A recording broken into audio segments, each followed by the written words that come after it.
Muito bem, então vamos continuar com a representação deste objeto. Bom, aqui a gente pode estabelecer a marcação desta furação interna. Então, da mesma maneira, o que a gente vai procurar fazer? Estabelecer retas que venham tangenciar esta circunferência. Então, marcamos aqui retas tangentes e, a partir destas retas tangentes, verificar a sua posição em relação a uma referência. Então, a referência pode ser este ponto médio. Então, marcamos aqui, a partir deste ponto médio, essa referência. Então, a partir dessa marcação, podemos estabelecer da metade desse segmento daqui uma variação que corresponde a esta distância. Então, a partir do momento que temos esta distância daqui, sempre considerando o plano, ou seja, esta circunferência está neste plano. Então, a referência vai ser também neste plano estabelecido aqui. Bom, então, a gente pode estabelecer as marcações destas tangentes. Tá? Então, marcamos aqui, a partir deste ponto médio, a gente marca o valor do raio para cada um dos lados. Então, a marcação do raio aqui, a gente pode marcar diretamente. E a partir dessas marcações, a gente vai construir também a questão da circunferência. Então, a circunferência em perspectiva, utilizamos o mesmo processo. Ponta seca do compasso no vértice do diâmetro menor até o lado médio.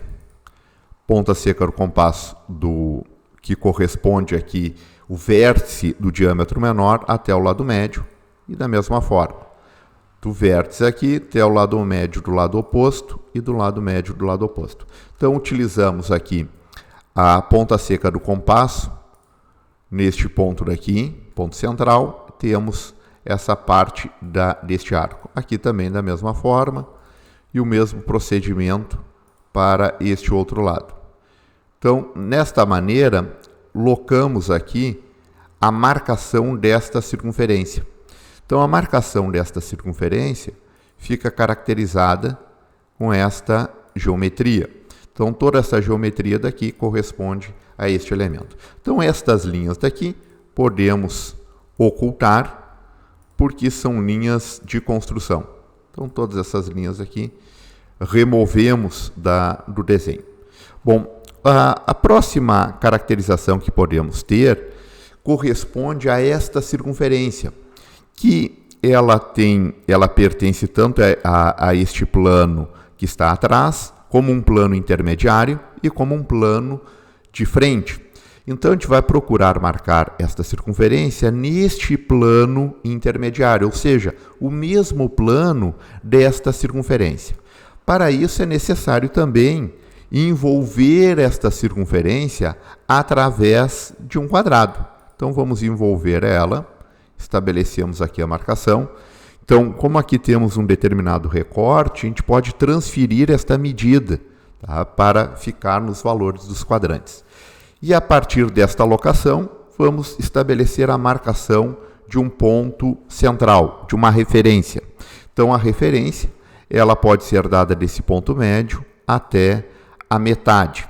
Então, toda esta marcação daqui, a gente vai também procurar transferir para esse plano intermediário. Então, transferimos aqui exatamente esta mesma medida e também vamos realizar a transferência destas medidas deste quadrado. Então, a gente pode medir aqui os valores do raio. Então, vamos ter aqui esta marcação. Então, se temos aqui o valor do raio, medimos para cada um dos lados o valor.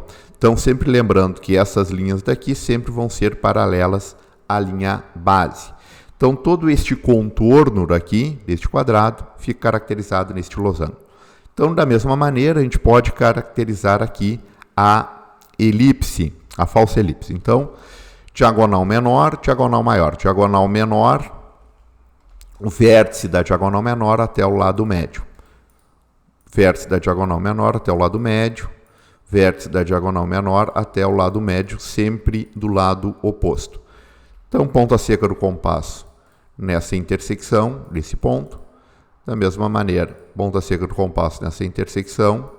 E também aqui os valores ponta seca do compasso nesse vértice oposto e neste outro vértice. Com isso, temos esta representação daqui, de toda esta circunferência. Claro, aqui temos um determinado recorte, mas a gente pode depois estabelecer este recorte. Por enquanto, a gente está fazendo neste plano intermediário. Então, estes elementos daqui podemos remover, tá? Serviu de base. E a partir desta marcação, o que é importante? Estabelecer pontos de tangência. O que acontece? Esta parte inclinada, ela é tangente à circunferência. Tangente em qual marcação? Neste ponto daqui. Então, para verificar esse ponto, a gente pode verificar na lateral esquerda. Ou seja, esta linha é uma linha que corresponde à intersecção desse cilindro vazado com este bloco. Então, esta aresta daqui, a gente pode estender e verificar o ponto de tangência. O ponto de tangência é nesse ponto.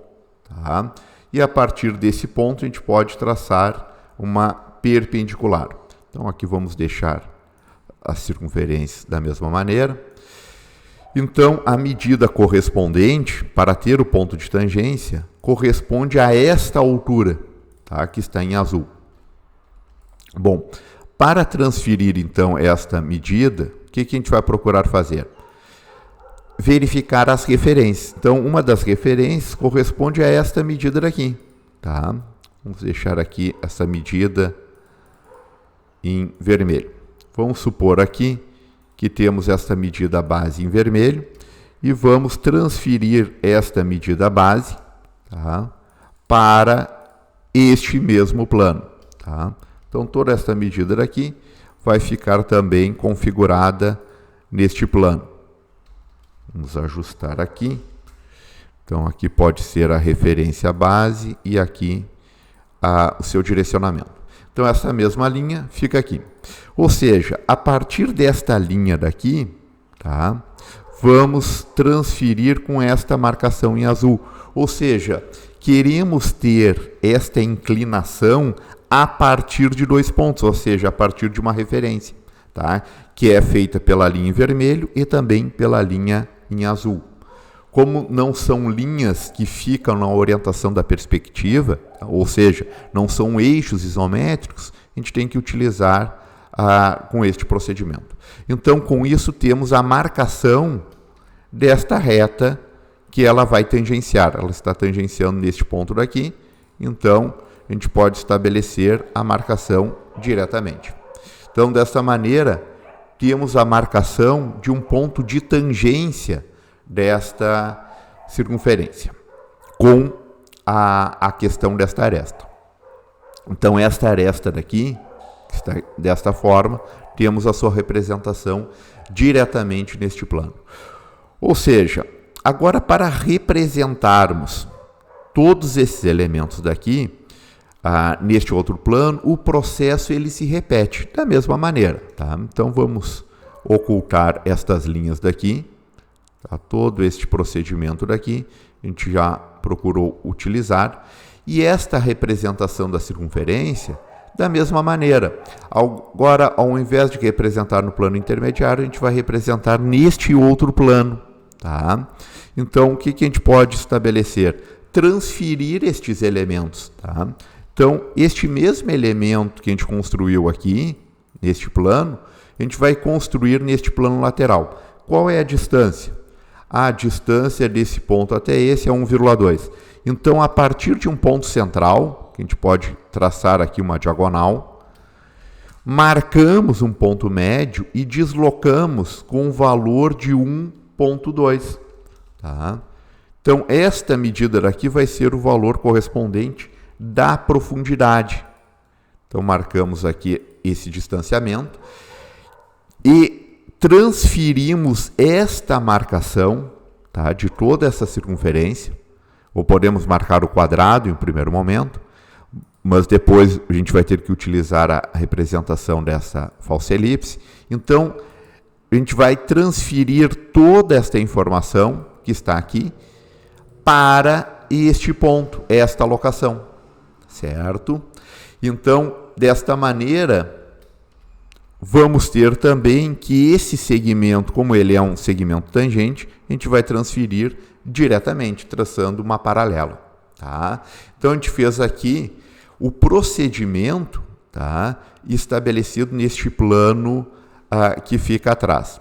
Da mesma maneira, para o plano que fica à frente, ou seja, a circunferência, ela é a mesma circunferência. Então, o que a gente vai estabelecer? Marcar também a distância. Qual é a distância? Desse ponto até esse é o valor 2,8. Então, desta marcação daqui, tá, desse ponto central, vamos marcar aqui o valor de 2,8. Então, esta distância, tá, que eu vou marcar aqui em vermelho, corresponde a esta marcação, tá? A marcação desse ponto até este. Então, toda essa marcação daqui corresponde a esse distanciamento. Então, nesse ponto central, vai ser o centro do quadrado, tá? Que vai ser o valor correspondente, o centro, no caso aqui, do losango, porque está em perspectiva, e o centro correspondente de toda essa elipse. Então, toda essa representação daqui, toda essa caixa, tá, com a circunferência, o mesmo processo vai ser elaborado neste plano. Tá? Então, a gente estabelece aqui a marcação, utilizando aqui o valor de 2,8. Então, aqui temos essa marcação. Bom, o que é importante? Depois que a gente faz essas caixas, essas representações, a gente vai estabelecer as referências das linhas. Mesmo processo. Tá? Então, todas essas caixas auxiliares a gente pode remover. Tá? Então, todo esse processo daqui ele vai se repetir para cada uma das circunferências. Então, a gente remove toda esta parte daqui para estabelecer o quê? A tangência, a linha de tangência correspondente entre as próprias circunferências em si. Tá? Então, aqui temos o eixo central. A gente pode estabelecer agora as referências. Então, aqui também temos um fechamento. Podemos estabelecer esse fechamento diretamente e utilizar as linhas de tangência. Então, aqui a gente já percebe que de toda essa parte daqui, essa aresta daqui, ela vai ser invisível. Então, podemos remover esta parte. Tá? Depois, aqui temos uma linha de contorno, tá? Tanto na parte superior quanto na parte inferior. Bom, esta linha de contorno, a gente pode pensar o seguinte, é uma reta que ela vai ser perpendicular ao raio. Tá? Então, o direcionamento desta linha corresponde ao direcionamento desta linha daqui, ou seja, sempre é 30 graus. Agora a ideia é saber onde está esta linha. Bom, esta linha ela vai ser perpendicular ao raio. Tá? O que a gente pode fazer? Se temos esta linha com esta inclinação, tá? A gente utiliza o quê? Um valor de 90 graus. Tá? Ou seja, a partir do momento que temos uma linha 90 graus da linha que queremos seu direcionamento, a gente vai utilizar que esta linha ela venha passar pelo centro, porque a tangente é perpendicular ao raio. Então, a gente pode estender esta linha e, com isso, temos esse ponto, que é um ponto de contorno. Então, podemos estender essa marcação, tá, até este limite. Da mesma maneira aqui. Então, podemos estender esta linha até este ponto. Então, aqui a gente já tem o fechamento para verificar as linhas que são visíveis e invisíveis. Claro, nesse primeiro momento. Depois, ainda falta verificarmos todos os demais elementos internos. Então, aqui a gente pode estabelecer a marcação. Ou seja, aqui já temos uma linha de intersecção, toda essa parte daqui ela vai ser removida, da mesma forma aqui. Tá? Então, a gente pode ir apagando estas linhas a mais. Então, aqui também a gente pode apagar essa linha central. Tá? E essa linha de referência a gente pode deixar, porque a gente vai prosseguir com o desenho depois nos próximos vídeos.